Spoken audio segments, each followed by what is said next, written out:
toyaki wana justement mpona koinaugure wenze non mpona kotala lolenge nini batravaux ezali kotambola elongo solo na mama Yvette Tabu po azali bongo ministre provincial tozalaki accompagné na ye na mokolo ya lelo nayebi te kamera Ok, merci beaucoup.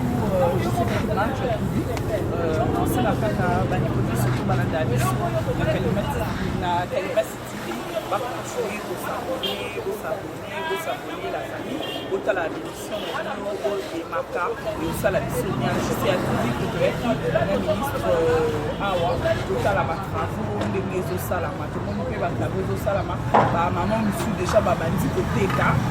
Voilà.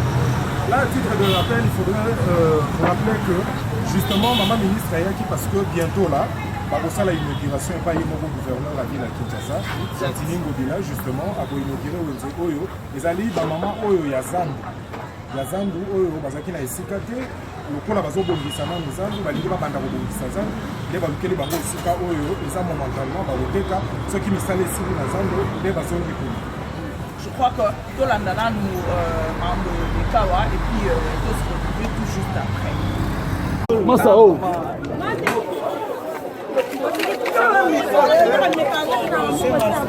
Mwanzela mama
naza na micro te mpona naloba boyoka bamama ngai oyo naye lelo mpona kotala nga moko na miso ke bobandi kozwa baplace na bino bolelaki mingi gouverneur asalaki promesse atenir promesse na ye ekomi nanu suka te eza ebande bamama liboso babandaki na itanga bakomaki basi babanda koteka awa mpe sikoyo bino mpe bomoni bozwi baplace bosepeli to bosepeli mpe nasepelia na ndenge nakoyoka vraiment nazokaka esengo ezali ezosala mpe esengo mingi mpona mokonzi ya engoma Kinshasa Santiningo Bila oyo azoloba azosala nyonso akokisa esili awa te bokobengisa baninga na bino bokolobela mpe na baninga na bino ke apres awa besika mosusu tokofungola ti mutu asuka akozwa esika na ye tozosala yango na lombango mpo eumela mingi te awa déconfinement esi esalami biso tolingi mpe bino bamama lelo bino bozwi bosepeli mwa pasi na bino ekiti me baninga nanu baza na kozela mpe baza na kolela mokonzi ya mboka akolemba te administrateur superviseur ya bamarché yango nyonso po eza lokola zando monene ezalaki moko lelo ekomi bipai na bipai ezaka mwa bandambu na ndambu na ndambu administrateur na bino ezalaki ye mpe azali oyo azosupervise na kati ya marché oyo boza na superviseur parce que mutu mpe alandelaka bino directement mais ye asalaka tout na yango nyonso so boleli epa mama Ruth te oyo azali awa borondelaka epa na ye na ndenge makambo na bino baoyo nazoyoka misusu bazolinga koloba ngai bapesaki nga place bazwi basali nini nyonso wana bakobongisa yango eza ndenge wana te bamama mpe oyo baza wana nsima na nga bamama bepis balobi voilà biso parasol to nini nyonso wana tokobongisa yango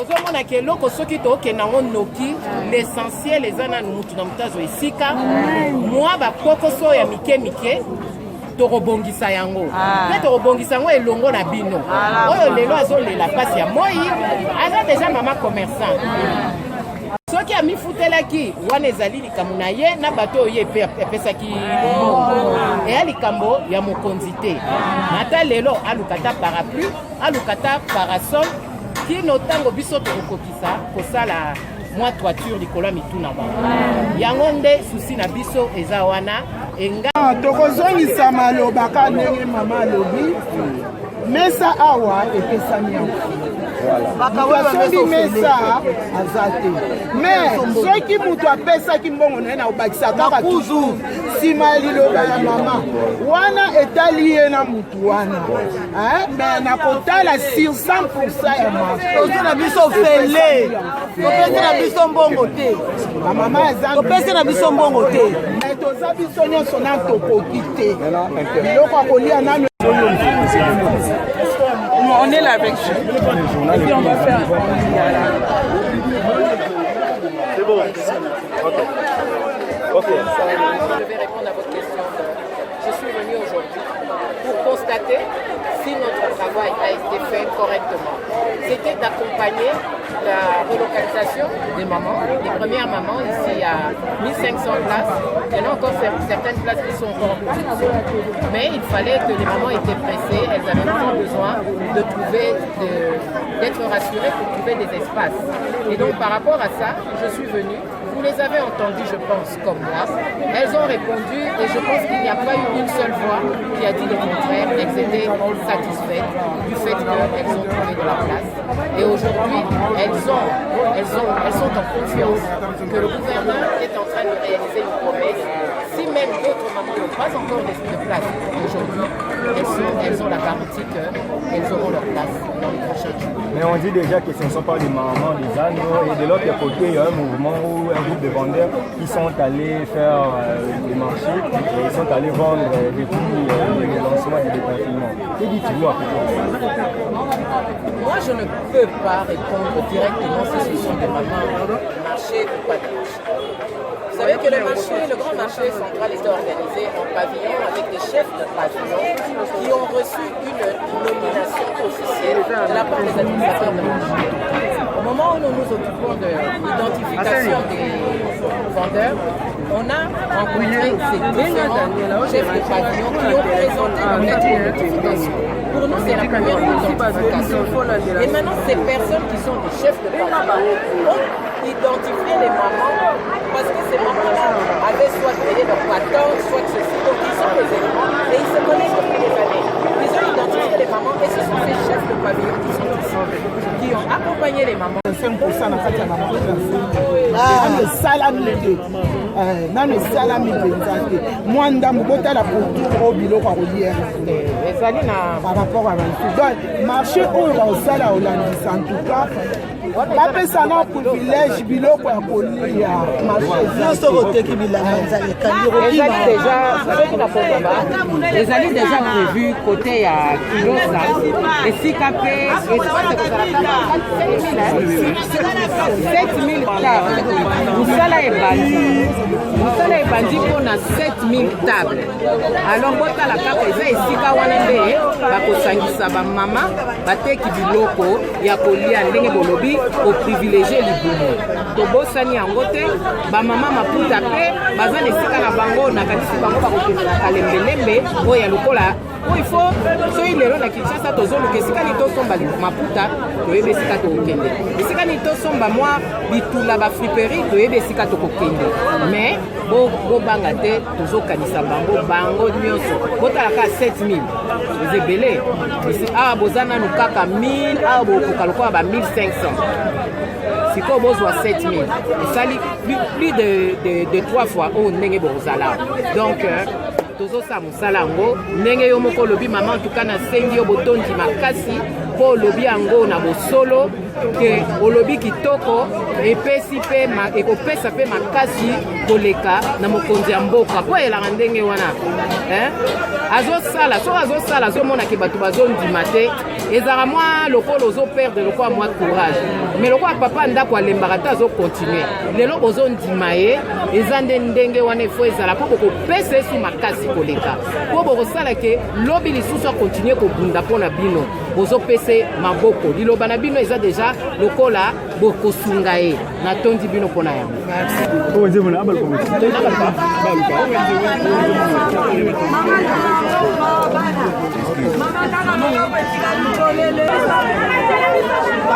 Alors maintenant, je pense qu'on a posé la question aux mamans, est-ce que vous venez de Zande? Elles ont dit oui, elles viennent de Zande. Bien sûr, vous allez me dire qu'elles peuvent dire ça et que ce n'est pas vrai, mais leurs chefs de pavillon sont là. L'administrateur du grand marché est là. Et lui-même, il a reconnu ces chefs de pavillon. Les chefs de pavillon reconnaissent leurs vendeurs. Alors maintenant, qu'est-ce que nous, on va dire? Vous me parlez des personnes qui sont en train de vendre aujourd'hui aux environs du parti de Wakati. Oui, ce sont des personnes qui ont toujours vendu à cet endroit-là. Comme je vous ai dit, les vendeurs sont angoissés, sont stressés. Ils ont peur de ne pas vendre. Ils ont peur, c'est normal. Ils ont besoin de nourrir leur famille. Alors, qu'est-ce qu'ils font? On entend dire. Vous savez, il y a beaucoup de rumeurs dedans. Donc, on entend dire qu'elles sont parfois installées là. Je pense qu'elles se sont installées aux abords du marché, de l'ancien marché. Mais c'est une situation que nous savons temporaire, vu qu'elles vont aller s'installer par ailleurs. Donc c'est normal qu'elles se plaignent parce que pour le moment, à un moment donné, on n'a pas confiance. On se dit, est-ce que le gouverneur va réaliser sa promesse? Mais ici, vous avez vu, la promesse se réalise. Et je vais même aller visiter le prochain lieu où les travaux vont commencer aussi. Là, nous allons pouvoir placer 7000 membres, enfin 7000 vendeurs. Donc nous, on va le faire. En lingala, si vous pouvez répéter tout ça en lingala. La synthèse de ce que nous venons de dire en lingala. motina opesi ngai ya koyeba soki bamama oyo bazali awa baza bamama zando nakoloba ke mpona bamama toyebaki baza bamama zando baza na bachef de pavillon na bango oyo bazali awa oyo toidentifiaki sur base ya banotification na bango mpo banome chef de pavillon ozwa mokanda sur base ya mokanda wana bachef ya pavillon wana bazali awa na administrateur ya marché central chef de pavillon identifier bamama oyo bazalaka kosala na zando nde bamama yango bazali awa nakanisi mpe ke boyokaki ntango totuni bozali bamama ya zando baza bamama ya zando donc bilobaloba na mboka na biso surtout awa na Ngoma Kinshasa ezanga bato eza mboka polémique donc balinga ndenge wana na nti bon eza habitude mais bobanga te mokonzi ya mboka Jean Ngobila aza kosala mosala na ye mpe mikano apesaki bato promesse na ye azotenir yango azodonga. Est-ce que lelo cela polémique tolingi kaka tochite mpo bandeko baposer baquestion mais bazolobake bino mpe na gouvernorat baministre provinciaux c'est comme si bozosala na moto ayenaka agenda na ye na moto azosala visibilité bozoyede politique ya gouverneur ete essentiel bamama bazomona kaka ye moko na marché bazomona baministre te na terrain kozala na proche na population ya gouvernorat na ye mwa bino moko ndemo baguerre froide ozozala entre bino bamama oyo bazoteka to population kinoise azosentir présence ya baministre provinciaux na terrain.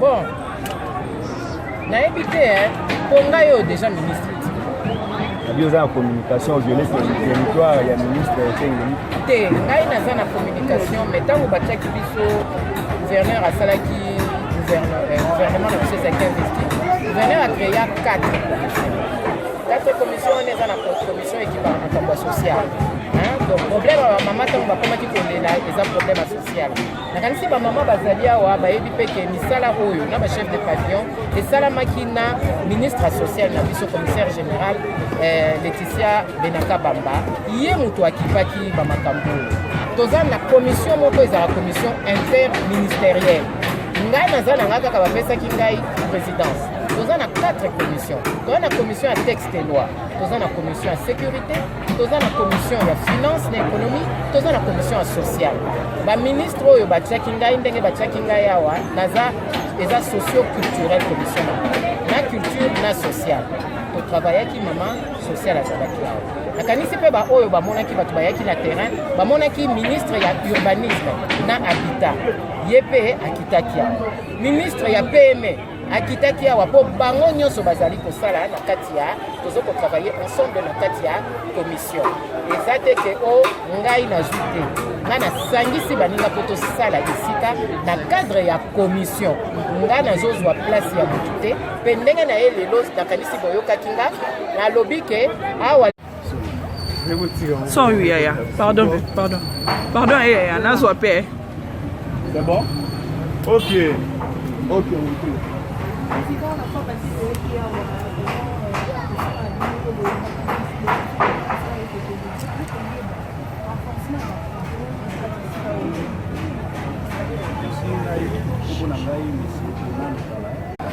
On a mis ça là déjà à et c'est Sili Lango, c'est Sili que vous avez là,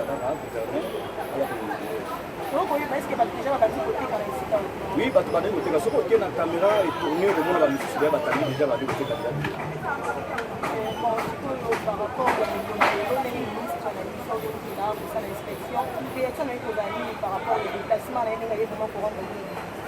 on a vu sur la syndicaliste tout ce pays parce que sur la syndicaliste c'est un premier citoyen de la ville que non le fait d'attendre Zandu à la capacité de se pour ça attendre que Zandu est fou. Bon, le fait Zandu est fou, mais ça là ici on a vu sur ce pays makasi que non le pour la bâtiment sur au bande côté quand la boca ça na bakasa vu banda aye déjà peut-être même na batu ko bande ko bakino ba wenje oyo ils en ont ba kermesse même les syndicalistes nous sommes dans un projet où nous avons un chef de pavillon parce que nous avons un syndicaliste.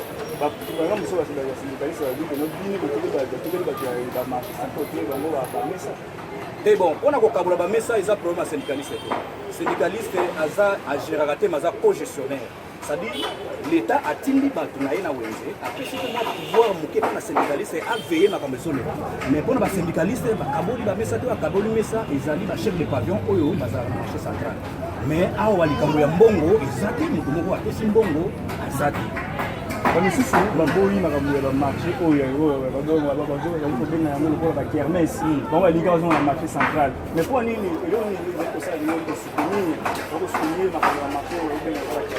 les marchés, on a jamais marché, premier marché, il y a Congo et Bosa la sanité pour côté. Attends mon bout de paix en septembre. Alors, maman, on a bon ami pour comme ça. Et ça m'a dit que c'était. Et il va déplacer pas qu'il va vous dire soit après comme ça. Mais donc, monsieur Moubila, à ça, ça, on a dit que c'était pas ça la biloko wana. Yango biso na place bato bavanda biso bakona commerce. Na place bato bavanda na ndako, baya na bazandu oyo bazo créer net awa déjà. Bato batondi, soki balongwe awa bakena 24 zando mususu eza wana ke bakomisa balanda bato oyo bazo kosa bango te. Bato nyonso bazana ba kwakadingi tu wana bayi bakeno discipline bakobengana bango bakozala wana te. Je crois que comme il a souka, il n'a pas bomoni, il y a parce que je crois que les images ont parlé. Donc, il y a des lobbies, il faut que vous ayez il y a des sexualités. Quand vous avez on dit merci. On n'oublie pas Baron Saïdi, Michel H, la Turquie, la Bossanité, Nelly Gibeta, la Turquie. Bastaf Nyonso à Paris, Junior Pocho, Mastanangaï. Willy Tembela, la Bossanité Mastananga, Bilon Nyonso, vous allez na Paris, na Sor Batambi, vous en avez motema. Je crois que je vais m'organiser. Quand on est dans la carabine, normalement, nous sommes à Bangladesh, nous allons s'organiser, on verra comment. Je crois que c'est fini pour nous aujourd'hui. Je dis bye, ciao. Ok, merci beaucoup, Gisé. On dit merci. Aussi, on a vu qu'à s'abonner, et ça, la mission vraiment bien. La famille Mupengi, na Paris, Papi Mupengi, Solange Mupengi, Oda Mupengi, Bébé Mupengi, Maxi, Edith Mupengi. La Pessimbote, na maman na Etan, Dédé Kalimasi, toute la famille Kalimasi, Faustin Kalimasi, Marvin, Mehdi et Dorcas Kalimasi, toujours Reine Esther, ma solo ya Kitoko Benza. La Pessimbote, na maman na Maker, mon akitata, aux États-Unis, Tina, mon akitata, en tout cas, bah, des réunions surtout aux ans avec la photo de l'Abino, la Pessimbote. Na Kogo Sonate, mon pata la Biso, vraiment, ma casse, il a dit mon quota. En tout cas, bah, cette question est belle. monsieur Dadi on a ndenge on a vraiment Kalimasi TV merci na bandeko na biso nyonso topesi bino mbote ebele bye bye